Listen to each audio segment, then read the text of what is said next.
Tidak boleh dia meyakini Allah itu tidak ada. Kalau ada orang muslim ditanya, "Pian percayalah Allah ada?" Aku kada tahu. Maka ini tidak beriman kepada Allah.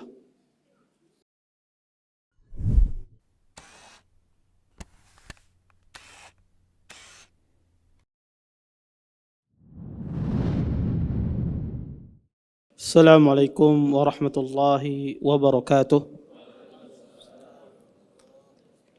Innal hamdalillah nahmaduhu wa nasta'inuhu wa nastaghfiruh wa na'udzu billahi min shururi anfusina wa min sayyiati a'malina. May yahdihillahu fala mudilla lahu wa may yudlil fala hadiya lahu. Asyhadu an la ilaha illallah wahdahu la syarika lah wa asyhadu anna Muhammadan abduhu wa rasuluh.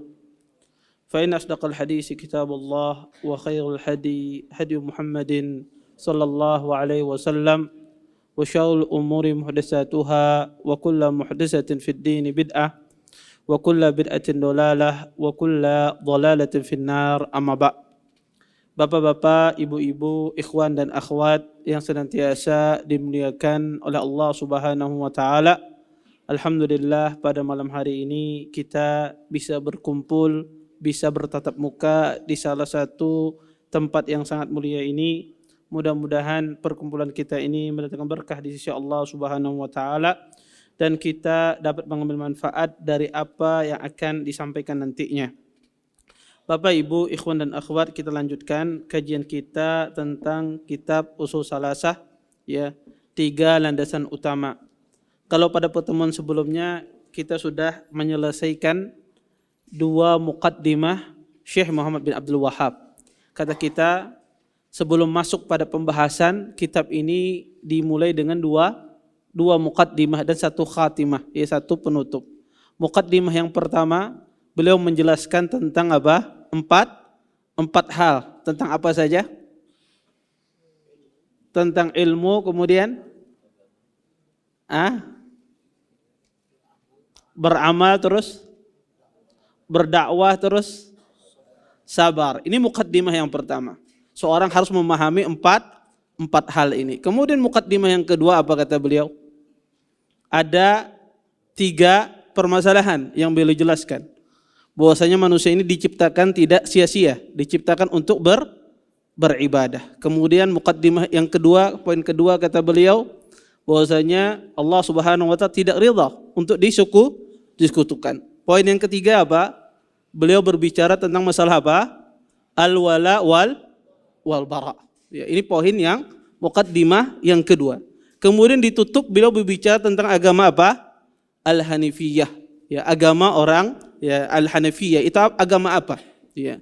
Bahwasanya yaitu tidak melakukan kesyirikan, dan orang-orang dahulu itu ada Al-Hanifiyah, ya, zaman terdahulu ya mereka melakukan ibadah kepada Allah Subhanahu wa taala tanpa melakukan kesyirikan. Karena beliau ingin mengisyaratkan bahwasanya kesyirikan yang terjadi pada umat ini jangan dikira bahwasanya orang zaman dahulu itu mereka syiriknya itu ibadah mereka cuma menyembah berhala, tidak.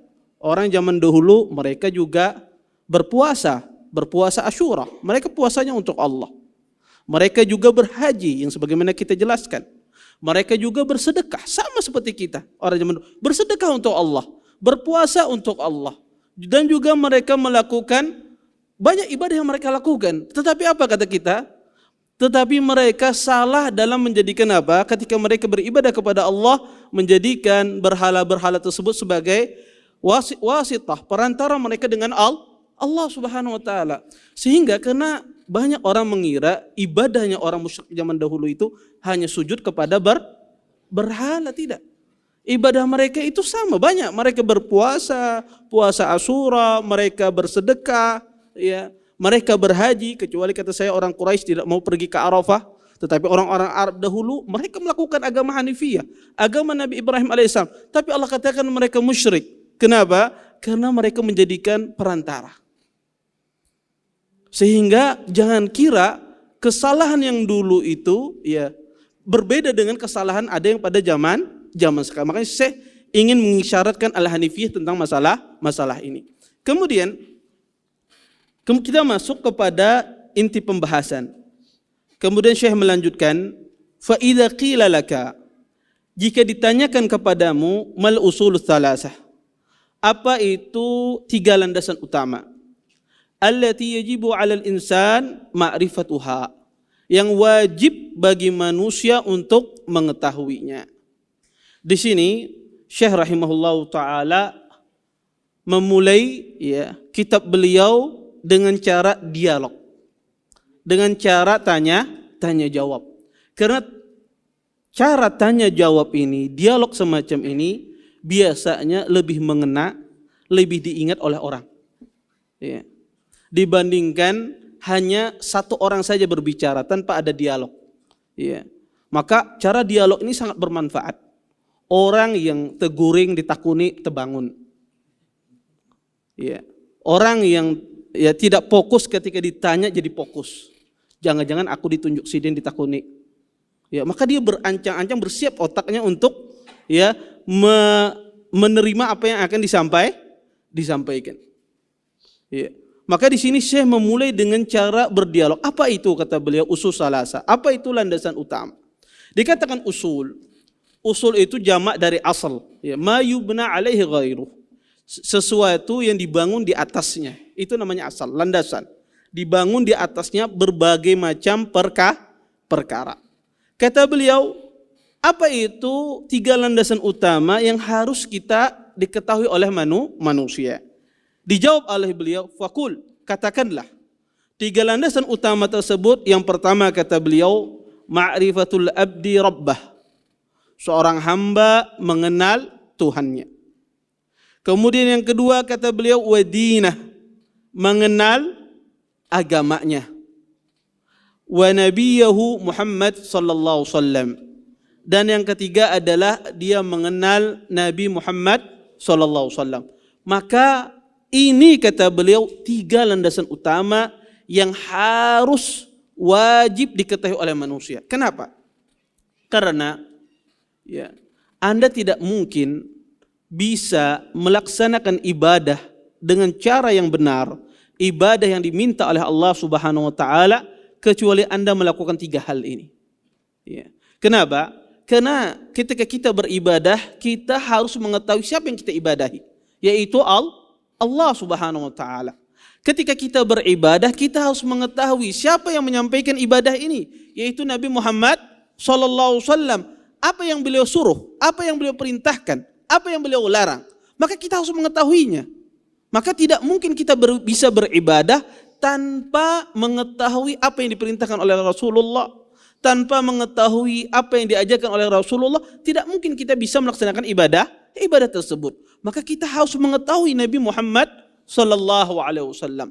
Kemudian yang ketiga, kita tidak mungkin bisa melaksanakan ibadah tersebut tanpa di mana diletakkan ibadah tersebut. Maka ibadah itu diletakkan di dalam agama Islam. Maka beliau ini menjelaskan tentang masalah ini karena tidak mungkin ibadah itu bisa dilaksanakan sampai kita memahami tiga hal ini. Dan 3 hal yang beliau sebutkan ini semuanya pertanyaan di kuburan. Kita ketika seorang muslim itu dia meninggal, maka dia akan ditanya 3 hal ini. Kecuali beberapa orang yang dikecualikan. Maka pada umumnya orang ketika meninggal, maka dia akan ditanya 3 hal ini. Ditanya tentang Tuhannya, ditanya tentang agamanya, ditanya tentang nabinya. Maka kata Allah Subhanahu wa taala, yusabbitullahu alladhina amanu bil qaulis sabit. Adapun orang-orang beriman, Allah tetapkan hatinya sehingga dia bisa menjawab. Adapun orang-orang munafikin, orang-orang kafir, orang-orang musyrik, maka Allah jadikan mereka tidak bisa menjawab. Mereka hanya mengatakan Dan begitu pentingnya perkara ini sampai-sampai Allah jadikan ini pertanyaan di kuburan. Karena kuburan itu adalah alam barzah, itu adalah tanda orang tersebut mendapatkan nikmatkah setelahnya, ataukah orang tersebut mendapatkan siksa setelahnya. Karena orang yang mendapatkan nikmat di alam barzah, maka pacangan sidin itu mendapatkan kenikmatan setelahnya, yaitu akan dimasukkan ke surga. Dan sebaliknya, orang yang mendapatkan siksa di alam barzah, maka pacangan dia akan disiksa lagi setelahnya. Ya, maka ini indikasi. Maka penting orang ya mengerti tentang tiga hal ini. Dan ini pertanyaan di kuburan yang akan ditanyakan oleh seorang muslim, oleh Allah Subhanahu wa taala kepada hamba-hambanya. Kemudian di sini Syekh menjelaskan kepada kita ya tentang tiga hal ini. Mungkin Anda bertanya, Ustadz, apa dalil tiga landasan utama ini? Kenapa Syekh mengatakan wajib kita mengetahui tiga hal ini? Mengetahui Tuhannya, mengetahui agamanya, mengetahui nabinya. Apa dalilnya? Kan kita harus pakai dalil. Terus apa dalilnya ini dikatakan ini adalah tiga landasan yang harus kita ketahui? Dalilnya sangat banyak. Baik itu dalil Quran ataupun dalil sunnah Nabi SAW. Semua Al-Quran dan semua ayat yang berbicara tentang beribadah, maka yang dimaksudkan adalah harus mengetahui tiga hal ini. Ketika Allah mengatakan ya ayuhan nasu ubudu rabbakum, wahai sekalian manusia, sembahlah Tuhan kalian. Maka bagaimana Anda bisa menyembah Allah sedangkan Anda tidak mengenal Allah? Bagaimana Anda bisa menyembah Allah Subhanahu wa taala sedangkan Anda tidak mempelajari sunnah-sunnah Nabi sallallahu, bagaimana cara beribadah yang benar? Bagaimana Anda bisa beribadah dengan benar sedangkan Anda tidak tahu tentang agama Islam? Maka semua ayat yang berbicara dan hadis-hadis Nabi SAW yang berbicara tentang ibadah, yang berbicara tentang kita mengesahkan Allah Subhanahu wa taala, maka kembali kepada tiga hal ini. Makanya disebut dengan usul salasah, tiga landasan utama karena dibangun di atasnya semua perkara. Kemudian beliau di sini mengatakan, kata beliau ma'rifatul abdi rabbih. Yang pertama, landasan yang pertama kata beliau ma'rifatul abdi rabbahu. Seseorang hamba mengetahui tentang Tuhannya. Ma'rifah ini tidak boleh digunakan untuk Allah Subhanahu wa taala. Allah Subhanahu wa taala tidak disifati dengan sifat ma'rifah. Ma'rifah itu mengetahui. Tetapi ma'rifah ini cocok disifati untuk manusia. Tetapi untuk Allah Subhanahu wa tidak. Kenapa? Karena ma'rifah itu ma'rifah itu harus didahului sebelumnya tidak tahu. Ya, orang ingin tahu sesuatu sebelumnya berarti dia tidak tahu. Maka ini tidak layak dinisbatkan kepada Allah Subhanahu wa taala. Makanya Allah tidak disifati dengan Al-Arif ya, yang maha mengetahui. Tetapi Allah disifati dengan Al-Alim ya. Allah maha tahu. Karena sifat ilmu itu berbeda dengan sifat ma'rifah. Kedua-duanya sama maknanya, mengetahui. Al-ilmu itu mengetahui. Ma'rifah itu juga mengetahui, tapi dua kalimat ini dua makna yang berbeda. Kalau ilmu itu tidak mengharuskan orang sebelumnya tidak tahu. Makanya Allah Subhanahu wa taala tidak disifati dengan Al-Arif, tetapi Allah disifati dengan Al-Alim. Ya, Allah itu maha mengetahui. Ya, makanya Syekh menggunakan dengan istilah ma'rifatul abdi rabbih. Taib. Seorang hamba mengetahui Tuhannya. Apakah cukup seorang itu hanya mengetahui Allah saja? Tentu tidak ini yang dimaksudkan beliau. Yang dimaksudkan beliau di sini adalah seseorang tidak hanya mengetahui Tuhannya, tapi beramal dengan kelaziman akibat yang dia tahu tentang Allah. Ketika Anda mengetahui tentang Allah Subhanahu wa taala, Anda beramal dengan kelazimannya, keharusannya.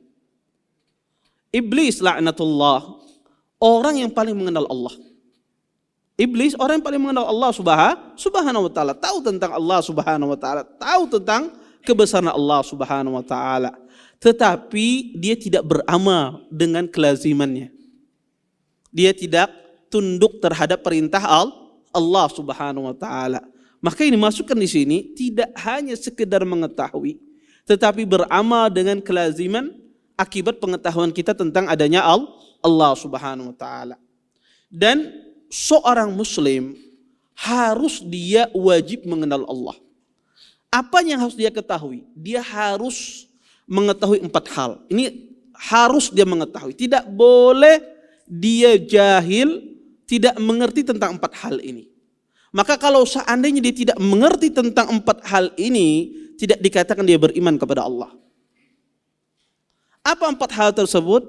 Yang pertama, dia harus mengetahui ma'rifatu wujudillah. Dia harus mengenal, meyakini tentang Allah itu ada. Tidak boleh dia meyakini Allah itu tidak ada. Kalau ada orang muslim ditanya, "Pian percayalah Allah ada?" Aku kada tahu. Maka ini tidak beriman kepada Allah. Walaupun dia jawab tidak tahu.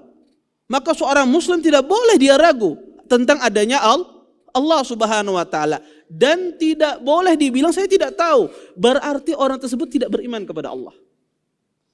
Maka dia harus, yang pertama dia harus meyakini tentang adanya Allah Subhanahu wa taala.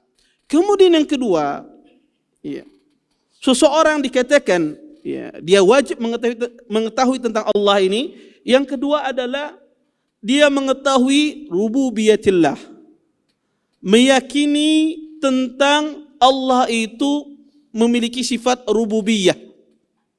Rububiyah itu apa? Rububiyah itu adalah Allah Subhanahu wa taala yang mengatur, yang menciptakan alam semesta ini, yang memberikan rezeki alam semesta ini. Dia harus meyakini demikian. Bahwasanya yang mengatur, yang menciptakan, yang memberikan rezeki kepada hambanya, maka itu hanyalah Allah Subhanahu wa taala. Kalau ada orang ditanya tentang masalah Allah ini, apakah Anda yakin bahwasanya Allah Subhanahu wa taala yang memberikan rezeki? Saya tidak tahu. Rezeki saya datang dari mana? Saya enggak tahu apakah dari Allah atau tidak. Ini tidak beriman kepada Allah. Orang semacam ini tidak beriman kepada Allah Subhanahu wa taala. Karena seorang muslim dia harus meyakini dalam dirinya tentang rububiyatillah, bahwasanya Allah lah yang mengatur alam semesta ini, Allah lah yang memberikan rezeki, Allah lah yang memberikan kenikmatan kepada hambanya. Kemudian yang ketiga, dikatakan orang itu dia beriman kepada Allah, dia mengetahui uluhiyatillah. Bahwasanya dia meyakini tiada Tuhan yang berhak disembah kecuali Allah Subhanahu wa taala. Maka kalau seandainya ada orang melakukan ibadah selain kepada Allah, maka dikatakan orang ini tidak beriman. Dan yang terakhir adalah seseorang harus dia meyakini bahwasanya Allah Subhanahu wa taala memiliki nama-nama dan sifat-sifat yang indah. Sifat-sifat yang sempurna. Maka seorang muslim harus meyakini bahwasanya Allah memiliki nama dan sifat-sifat. Walaupun dia tidak hafal nama-nama Allah. Walaupun dia tidak tahu sifat-sifat Allah Subhanahu wa taala semuanya, tetapi dia meyakini Allah itu memiliki nama dan sifat-sifat yang indah dan sempurna, terhindar dari sifat yang kurang. Walaupun dia tidak tahu nama Allah itu sangat banyak sekali. Walaupun dia tidak hafal, tetapi dia memiliki keyakinan ini, bahwasanya Allah itu memiliki nama dan sifat-sifat yang sempurna. Maka ini kewajiban ketika seseorang mengatakan ma'rifatul abdi rabbahu, dia mengenal Tuhannya. Dia harus meyakini empat hal ini. Salah satunya tidak dia yakini, tidak dikatakan orang ini beriman kepada Allah. Tidak dikatakan orang tersebut beriman kepada Allah Subhanahu wa taala. Kemudian ketika kita mengatakan ma'rifatul abdi rabbahu, ketika Syekh mengatakan bahwasanya rububiyah itu ada ma'rifatul abdi rabbahu, yang pertama adalah mengenal tentang Tuhannya. Rabb, Rabb itu maknanya adalah memelihara. Dari kata Rabb, yaitu yang memelihara, atau diambil dari at-tarbiyah. Dan kata Rabb, kata Rabb itu biasanya kembali kepada 3 makna. Kembali kepada 3 makna. Makna yang pertama menciptakan. Makna yang kedua adalah memberikan rezeki. Ya. Makna yang ketiga adalah maknanya adalah tadbir, maknanya mengatur. Maka kalau disebut dengan kata Rabb, maka kembali kepada tiga makna ini. Maksudnya mengatur, menciptakan, dan memberikan rezeki. Maka kata Rabb itu mengandung tiga makna ini. Ketika beliau mengatakan ma'rifatul abdi rabbahu, mengetahui ya, tentang Tuhannya, maka ini kembali kepada tiga hal ini. Dan Rabb ini salah satu nama Allah Subhanahu wa taala yang paling agung di dalam Asmaul Husna.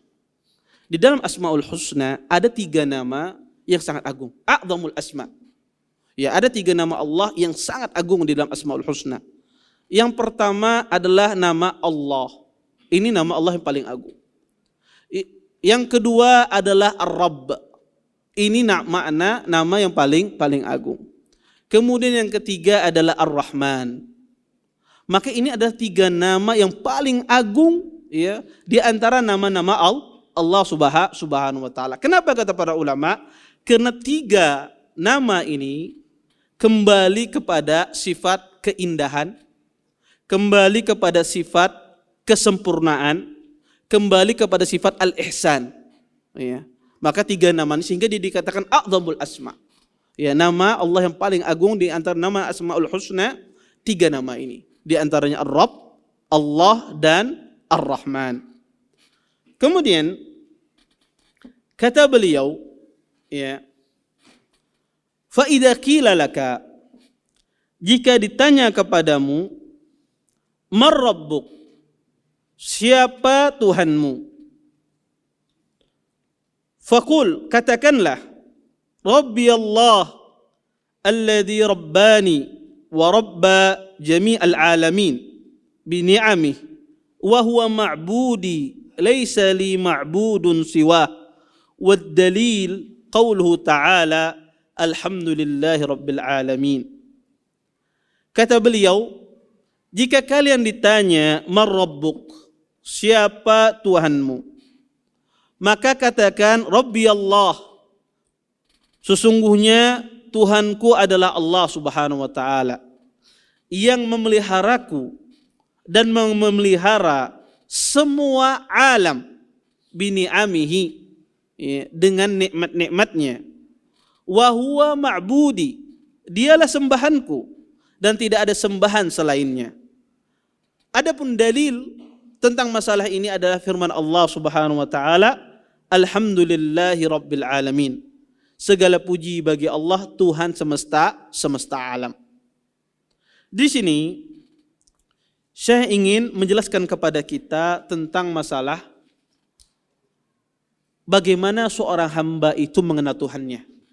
Ya, bagaimana Anda tahu tentang Tuhan Anda? Ya. Kalau ditanya kata beliau, siapa Tuhanmu? Ya. Bagaimana Anda mengenal Tuhan Anda? Di sini saya ingin menjelaskan bagaimana cara seorang Muslim itu mengenal Tuhannya. Ya. Mengenal Tuhannya. Maka di sini ya, beliau menjelaskan bagaimana cara kita mengenal Allah Subhanahu wa taala. Di antara penjelasan beliau ini, ya, beliau melakukan pendalilan. Ya, ketika beliau menjelaskan Tuhanku adalah Allah, Tuhan semesta yang memelihara aku, yang memelihara alam semesta ini, di sini beliau melakukan pendalilan yang luar biasa. Dan ulama menjelaskan cara seorang Muslim, cara kita mengetahui tentang adanya Allah Subhanahu wa taala dengan 4 cara. Ya. Orang mengetahui tentang adanya Allah Subhanahu wa taala, tentang dalil rububiyatillah, bahwasanya Allah itu mengatur alam semesta, Allah itu yang memberikan rezeki, yang memelihara alam semesta ini. Bagaimana seorang sampai kepada demikian? Dengan 4 cara. Yang pertama, dalilnya adalah dalil syar'i. Ya, dalil syar'i yaitu dari Al-Quran. Kita berdalil dari Quran ataupun hadis Nabi SAW. Maka Quran dan hadis sangat jelas sekali menjelaskan Allah itu Tuhan semesta alam. Firman Allah, wa huwa rabbu kulli syai'. Dialah Allah Subhanahu wa taala Tuhan semesta alam. Ya. Maka ini dalil sangat jelas sekali. Ya, ini dalil syar'i namanya. kita berdalil dengan Al-Quran dan hadis Nabi SAW tentang rububiyatillah. Yang kedua, kita berdalil dengan dalil fitri, berdasarkan fitrah. Ya. Kenapa? Karena yang mengingkari tentang rububiyatillah, yang mengingkari tentang adanya Allah ini, ya, dinisbatkan kepada dua kelompok. Pertama, orang-orang musyrik di dalam tauhid rububiyah, yaitu orang-orang yang meyakini bahwasanya ada yang mengatur alam semesta ini bersama Allah. Ini orang mengingkari rububiyatillah. Dia syirik di dalam tauhid rububiyah. Karena dia meyakini bahwasanya ada yang mengatur alam semesta ini bersama dengan Allah Subhanahu wa taala. Yang kedua, yang mengingkari tentang rububiyatillah ini adalah al-malahidah, orang-orang ateis, yang mengatakan, yang tidak mengakui tentang adanya Allah Subhanahu wa taala. Dan ateis ini kalau kita perhatikan dari masa ke masa, ya, maka sangat sedikit sekali. Bahkan kalau Anda perhatikan dari masa ke masa, tidak ada yang memiliki pemikiran ini kecuali satu atau dua orang. Iya. Tetapi subhanallah, ketika sampai pada abad kita, maka banyak sekali orang menjadi malahidah, menjadi ateis. Ya, menjadi ateis. Ya. Maka penting seseorang itu mengetahui tentang adanya Allah ini berdalil dengan dalil fitri. Ya. Berdalil dengan dalil fitri. Kenapa? Karena Nabi SAW pernah bersabda, kata beliau, kullu mauludin yuladu alal fitrah.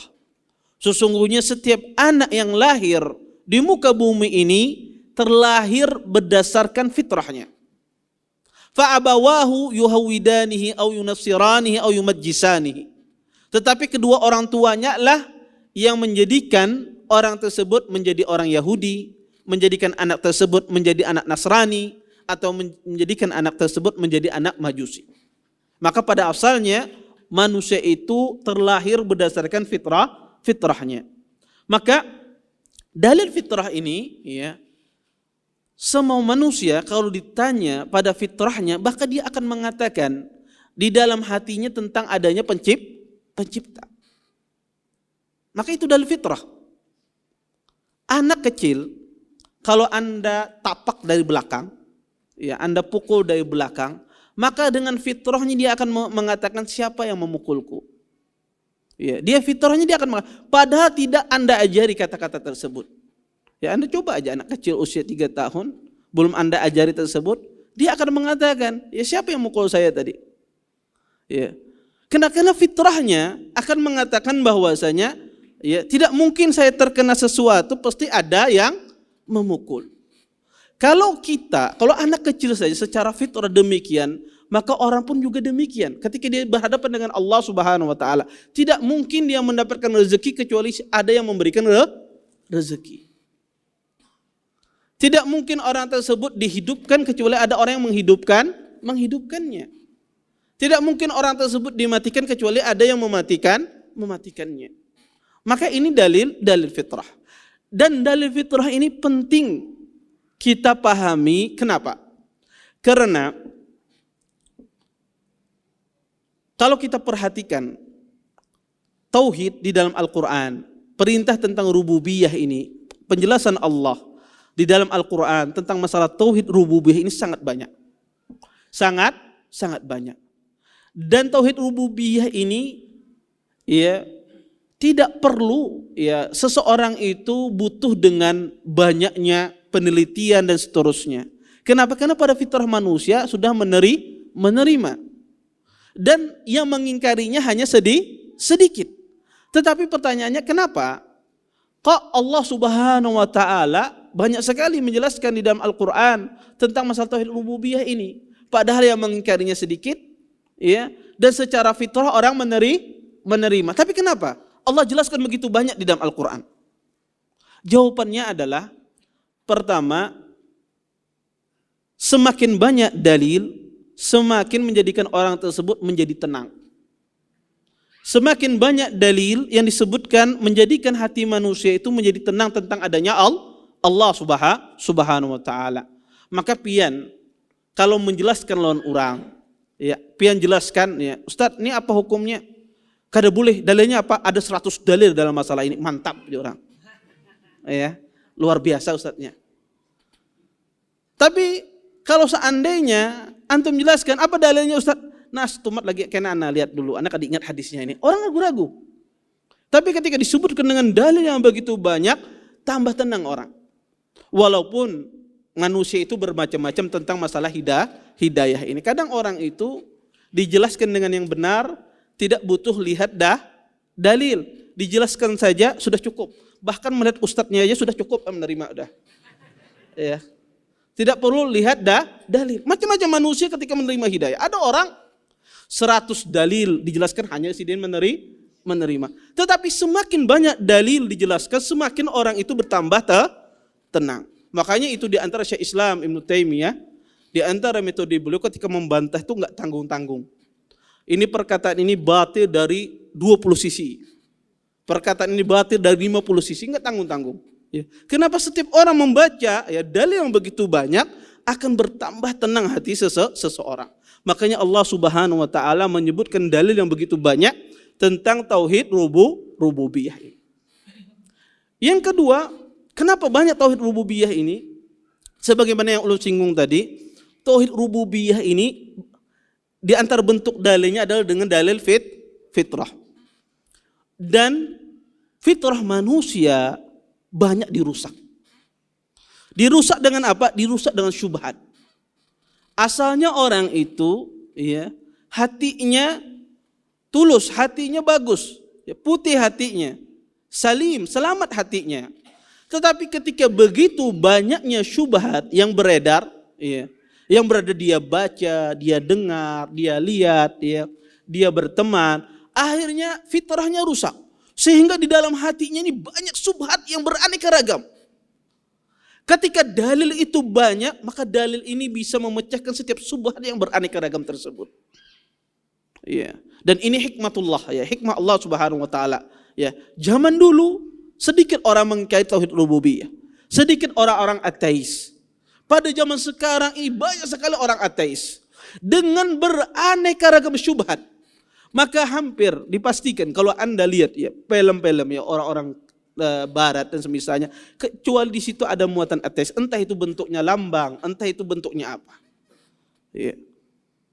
Dan itu menimpa pada hati-hati manusia. Dan di antara hikmah Allah Subhanahu wa taala, Allah jelaskan dalil yang begitu banyak sehingga ketika dia punya syubhat ini ada dalilnya tentang masalah ini.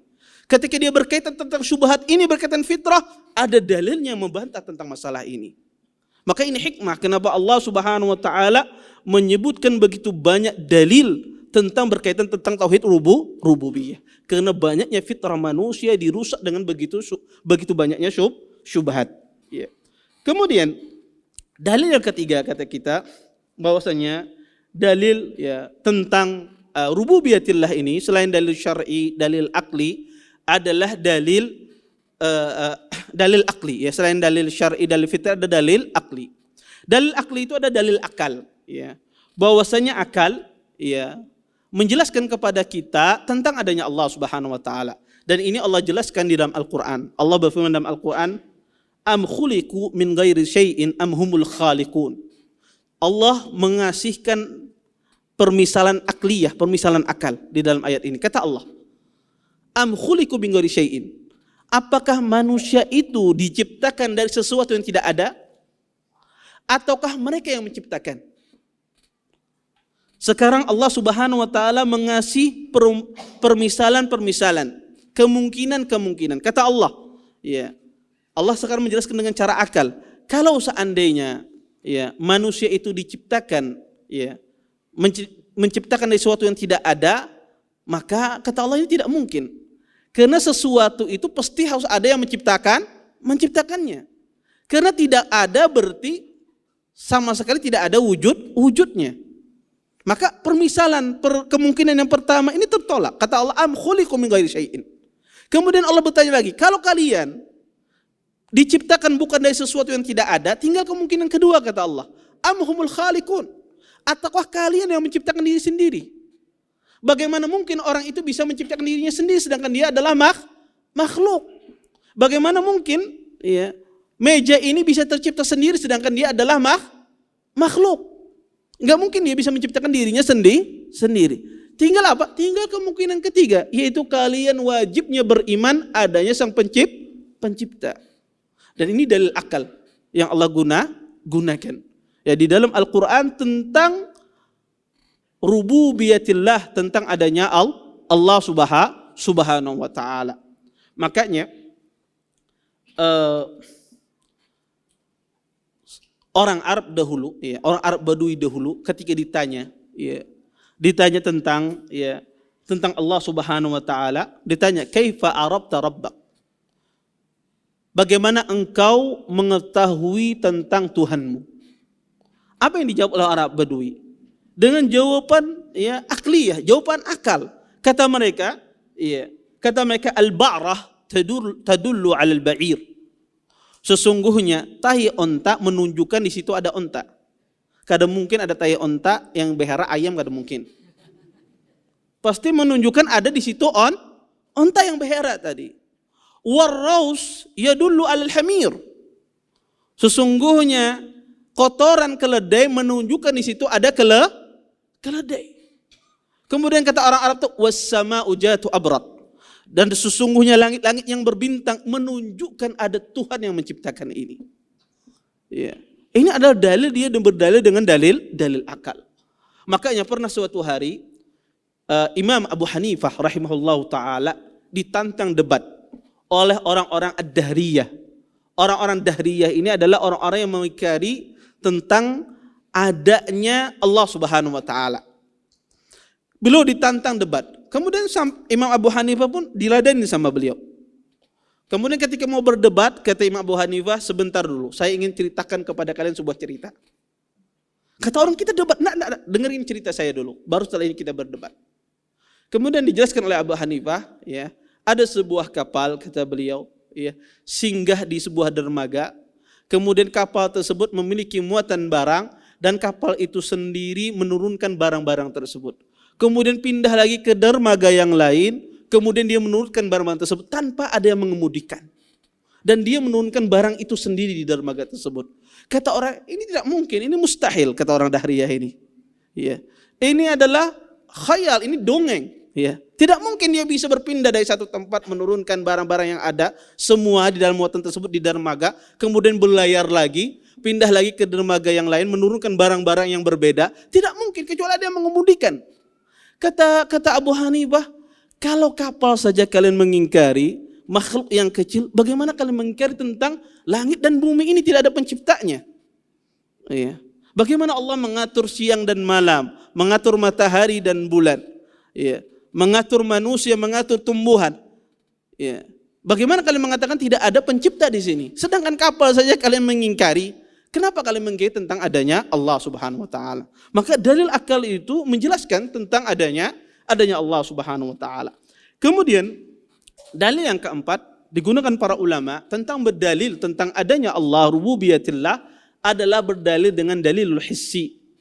Berdalil dengan dalil panca indera.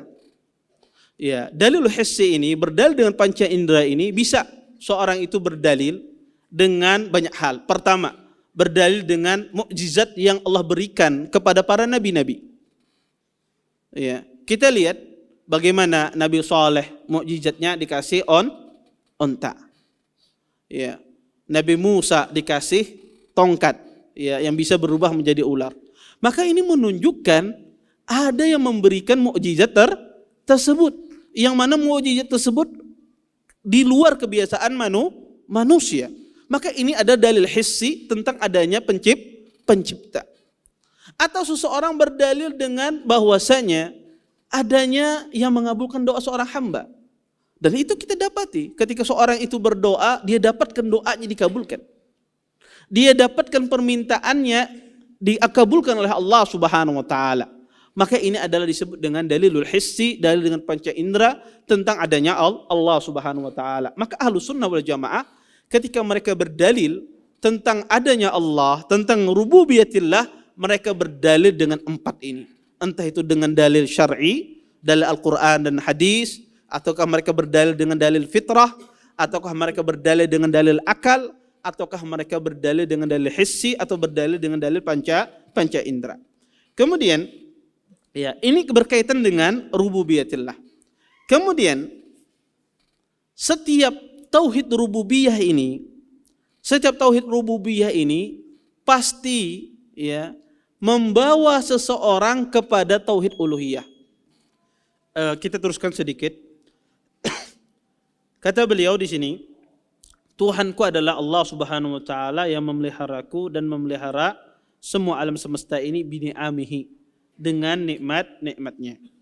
Nikmat Allah Subhanahu wa taala itu ada 2. Ada nikmat itu disebut dengan nikmat hissiyah, dan ada yang kedua disebut dengan nikmat ma'nawiyah. Nikmat Allah yang bersifatnya hissiyah itu adalah yang bisa dirasakan, yang bisa kita pegang, yang bisa kita rasakan. Itu seperti dikasih rezeki, ya, dikasih anak, ya, mendapatkan istri yang salehah, mendapatkan makanan dan seterusnya. Maka ini disebut dengan nikmat Allah yang sifatnya hissiyah. Ya. Yang kedua, ada nikmat Allah itu sifatnya maknawiyah. Ya, nikmat Allah itu sifatnya maknawiyah yang tidak bisa dipegang, tetapi itu diberikan oleh Allah kepada hambanya. Yaitu seseorang tersebut diberikan hidayah dia. Ya, diberikan petunjuk oleh Allah Subhanahu wa taala, diberikan hatinya ketenangan oleh Allah Subhanahu wa taala. Ini nikmat. Ya, ini nikmat yang tidak bisa kita pegang. Ya. Tidak bisa kita nikmat ini kita bagi-bagikan, tidak bisa. Ya. Ini nikmat ma'nawiyah, dan nikmat ma'nawiyah ini nikmat yang sangat besar yang sering dilupakan oleh orang. Kebanyakan kita itu sering ingat dengan nikmat hissiyah saja, nikmat yang kita bisa dapatkan. Dapat duit langsung alhamdulillah. Ya, dapat makanan langsung ingat. Tetapi ketika maknawiyah, ya, yang sifatnya maknawiyah, yang tidak bisa dipegang, yang tidak bisa dilihat, ini orang lupa bersyukur kepada Allah dan lupa untuk menjaga nikmat ini. Sehingga berapa banyak na'udzubillah, ya, orang itu dulunya dapat hidayah, dicabut hidayahnya dari hatinya. Berapa banyak orang itu dulunya rajin menuntut ilmu, dicabut hidayah oleh Allah menjadi orang yang malas dalam menuntut ilmu. Berapa banyak dulunya orang itu rajin sholat di saf depan, tidak pernah masbuk, dicabut hidayah tersebut menjadi dia pemalas. Bahkan dia sering sholat, tidak sholat di masjid. Ya. Berapa banyak orang itu dulunya di hatinya mendapatkan ketenangan, segala hal hatinya tenang, apa saja dapat musibah, dapat apa, tenang, sabar orangnya.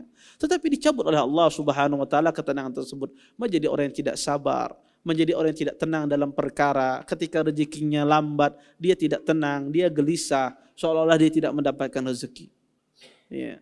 Maka nikmat ma'nawiyah ini nikmat yang luar biasa, yang sering dilupakan oleh kebanyakan orang dan sering dilalaikan oleh banyak orang tentang menjaga nikmat ma'nawiyah ini. Makanya Nabi SAW di antara doa beliau, dan sering saya sebutkan, sering beliau meminta kepada Allah untuk dijaga nikmat ini. Ya. Sering beliau mengatakan, ya muqallibal qulub, tsabbit qalbi ala dinik. Ya musarrifal qulub, sarrif qalbi ila ta'atik.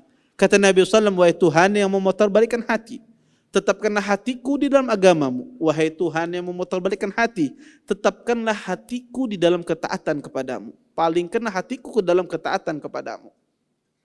Maka ini diminta oleh Nabi SAW. Ya, dan kita sering melupakan nikmat ini. Maka jangan sampai ketika nikmat itu sudah dikasih oleh Allah Subhanahu wa taala dan ini tidak semua orang mendapatkannya, jangan sampai kita menyia-nyiakannya. Ya. Maka menjaga itu lebih berat, ya. Menjaga itu lebih berat ketimbang seseorang itu mendapatkan hidayah tersebut. Maka dijaga, ya. Dijaga hidayah tersebut. Jangan sampai hidayah tersebut dicabut oleh Allah Subhanahu wa taala. Kemudian kata beliau, wa huwa ma'budi laisa li ma'budun siwah. Sesungguhnya dia Allah sembahanku dan tidak ada sembahan selain Allah Subhanahu wa taala. Di sini beliau menjelaskan kepada kita tentang masalah tauhid uluhiyah. Ya, beliau berbicara di sini tentang masalah tauhid uluhiyah, bahwasanya Allah Subhanahu wa taala yang berhak disembah. Di sini beliau menjelaskan secara umum tentang tauhid uluhiyah. Tauhid uluhiyah, ya. Apa dalil? Ya, kenapa kita menyembah Allah Subhanahu wa taala? Maka dalilnya adalah pertama dalil syar'i. Entah itu dari Al-Qur'an atau dari sunnah Nabi SAW, menyuruh kita untuk beribadah kepada Allah. Allah mengatakan, ya ayuhan nasu ubudu rabbakum. Wahai sekalian manusia, sembahlah, beribadahlah kalian kepada Tuhan kalian. Dalil yang kedua adalah dalil akli, ya. Dalil akal. Dalil akal menjelaskan kepada kita ini harus beribadah hanya kepada Allah. Kita peruntukkan ibadah kita ini hanya kepada Allah. Dalil akal tersebut dengan dua hal. Pertama, seseorang itu ketika dia menyembah sesuatu karena dia membutuhkan kepada yang disembah. Orang itu ketika menyembah sesuatu karena dia membutuhkan kepada sesuatu yang disembah.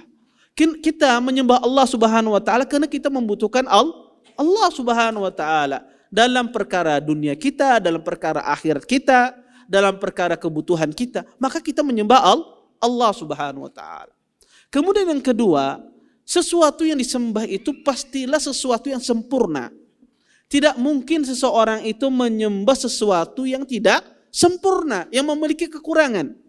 Ya. Maka Allah itu ketika Allah mensifati dirinya Maha Pencipta yang memberikan rezeki, mensifatinya dengan sifat-sifat yang sempurna, maka ini menunjukkan Allah itu yang berhak disembah.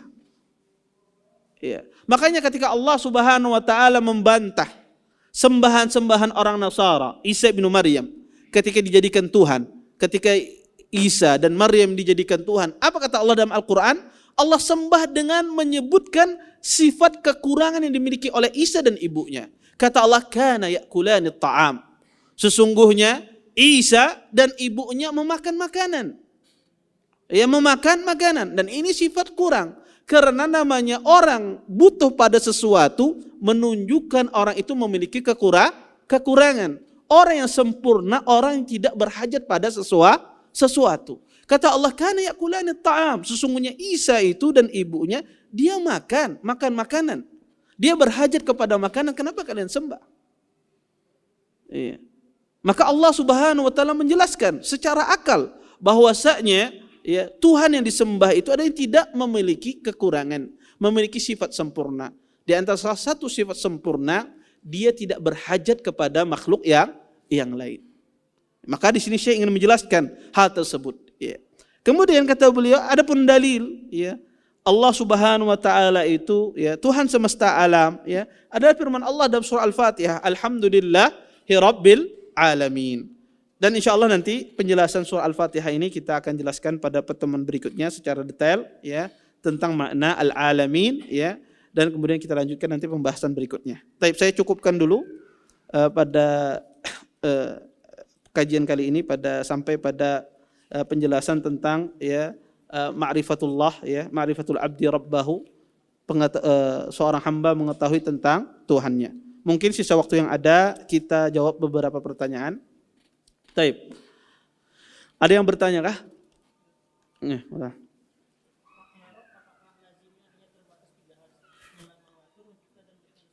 Apa?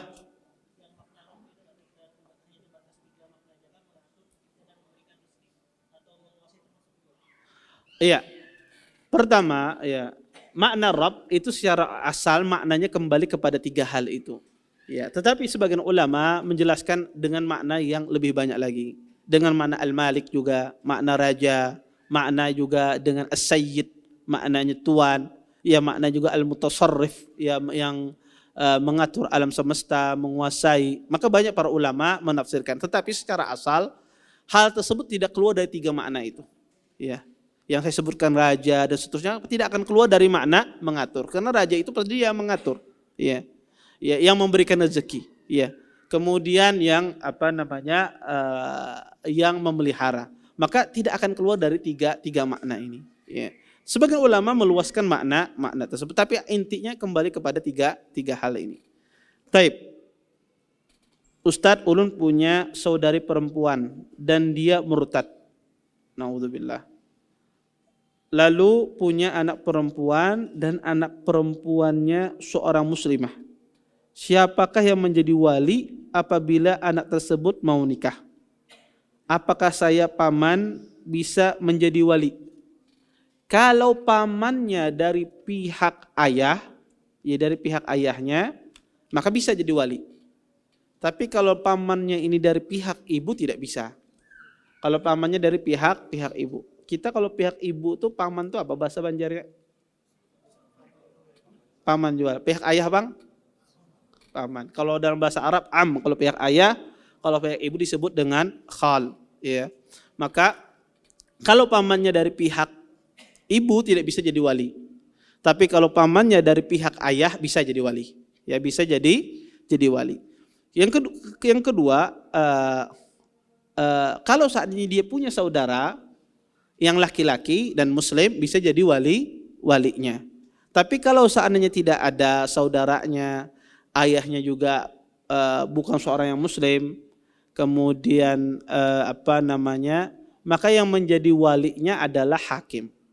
Menjadi walinya adalah hakim, maka hakim itu yang menjadi walinya. Kalau seandainya tidak ada wali tadi, pamannya tidak ada dari pihak ayah yang muslim, maka menjadi walinya adalah seorang hakim. Maka hakim itulah menjadi wali bagi wanita tersebut. Wallahu taala a'lam. Taib, ada lagi yang lain? Nggak.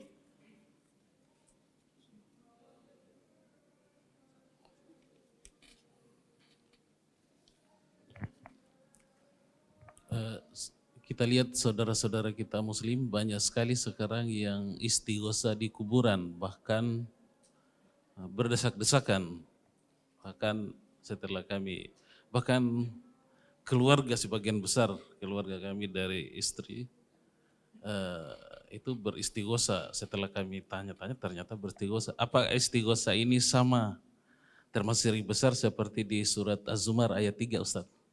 Istighosah ke kuburan. Itu yang pertama.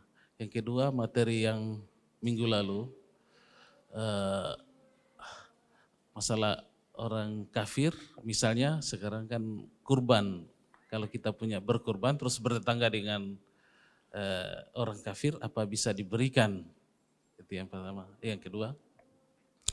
Yang ketiga, misalnya kita punya masalah dengan orang kafir. Kalau sesama muslim, kita menzalimi orang muslim kan, dia nuntut balas di hari kemudian, amal kita dia ambil. Kalau kita zalim terhadap orang kafir, apakah orang kafir bisa juga menuntut balas, Ustaz? Ya. Jazakumullah khair atas pertanyaannya. Pertama tentang masalah istighosah. Ya, istighosah itu meminta ghaus, ya, pertolongan, ya, di waktu darurat, di waktu syiddah, di dalam waktu genting-genting itu makna istighosah. Dia meminta pertolongan di waktu yang genting-genting dahsyat. Maka istighosah ini tidak boleh kecuali hanya kepada Allah Subhanahu wa taala. Ketika istighosah itu kepada selain Allah, maka ini merupakan sebuah kesyirikan. Ya, ini syirik di dalam tauhid uluhiyah, tauhid ibadah. Dan syirik besar. Ya, syirik, ya. Nanti kita akan jelaskan secara khusus nanti pembahasan istighosah. Ketika Syekh akan menjelaskan anwa'ul ibadah, macam-macam ibadah, nanti beliau akan menyinggung tentang masalah semua ibadah. Ya, hampir banyak masalah ibadah beliau singgung. Di antaranya adalah masalah istighosah. Dan kita akan jelaskan nanti kaidah dawabit tentang masalah istighosah ini. Maka istighosah itu ketika dia diminta kepada selain Allah, maka itu adalah syirik besar. Ya, karena memalingkan ibadah kepada selain Allah Subhanahu wa taala, dan ini syirik di dalam tauhid uluhiyah. Kemudian soal yang kedua adalah masalah tentang orang berkurban, orang non-muslim berkurban kemudian untuk Idul Adha, ya, hewan kurban.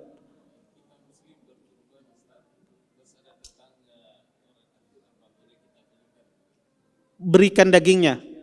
Taib. Boleh tidak memberikan daging kurban itu kepada orang non-muslim? Boleh, tidak ada masalah. Tidak mengapa kita berikan kepada non-muslim, apalagi antum memberikan itu tujuannya untuk dia mendapatkan hidayah, masuk Islam, untuk ta'lif qulubuhum, maka ini tentu lebih afdal, ya. Maka ini lebih utama lagi antum kasih, ya. Kalau seandainya antum kasih dia menjadi tertarik dengan Islam, maka antum dapat pahala yang sangat besar. Maka tidak mengapa daging kurban itu dikasihkan. Walaupun daging kurban itu peribahasanya antum berkurban, antum makan berataan daging kurbannya, tidak mengapa juga. Tapi afdalnya adalah daging kurban itu dibagikan. Ya, dibagikan ke orang-orang ya, juga kita makan daging kurban tersebut. Maka daging kurban tersebut tidak ada ketentuannya. Ya, dibagikan ke siapa saja, beda dengan masalah zakat dan yang lainnya. Daging kurban itu boleh dikasihkan kepada orang muslim, boleh dikasihkan kepada orang kaya, boleh dikasihkan kepada orang miskin, boleh dikasihkan kepada orang non muslim, apalagi diharapkan tentang keislamannya. Maka ini tidak mengapa. Kemudian yang ketiga pertanyaannya adalah masalah tentang kita berbuat zalim terhadap orang non muslim ya. Kemudian bagaimana, apakah dia bisa nuntut balas semacam itu ya. Maka jelas kalau kita berbuat zalim terhadap orang non muslim tersebut yang mana mereka adalah kafir dhimmi atau kafir muahad atau musta'min, maka kita berdosa. Kita berdosa. Ya, kita berbuat dosa. Ya, dan jelas ditulis bagi kita itu adalah sebuah perbuatan dosa. Apakah nanti di hari kiamat kelak dia akan mengkisos kita, wallahu taala alam. Tetapi yang jelas yang kita lakukan, kita berbuat dosa, ditulis sebuah dosa. Wallahu taala alam. Adakah lagi satu terakhir? Enggak ada, kita tutup. Baik.